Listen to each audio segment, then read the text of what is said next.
Do you have any advice on my story is similar to yours. I took 4 years to save my money. Same thing. I worked for him. He barely paid me a paycheck because he said the house was my paycheck and my car was my paycheck. So I got like, I used to call it my chore money. Like it was so dumb how much money I got a week.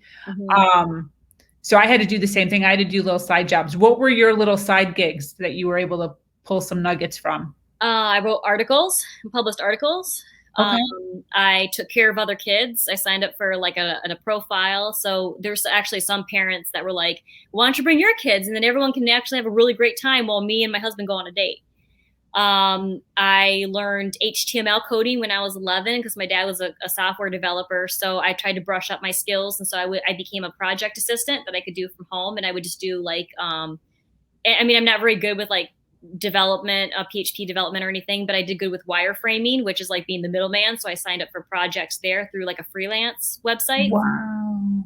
I also taught yoga, and I taught pole dancing. I love like helping women feel empowered. So I started teaching like striptease classes, lap dance, like all the pole dancing, that sort of thing.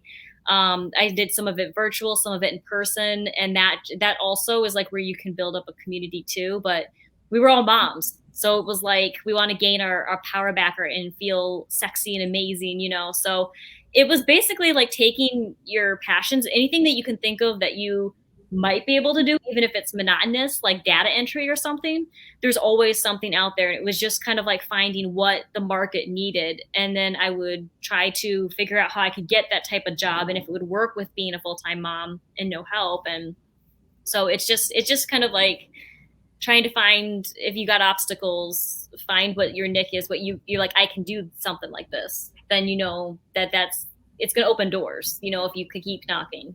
100%. What did he say when you started doing yoga and hanging out with all these powerful women? Was there any comments, any put downs, I would imagine, or how did he deal with that? Oh, it depended on the day. If it was like that he benefited from it, like his friends would be like, oh, she teaches yoga and she does pole dancing. And he's like, yeah, that's my woman. That's my wife, you know? Got it.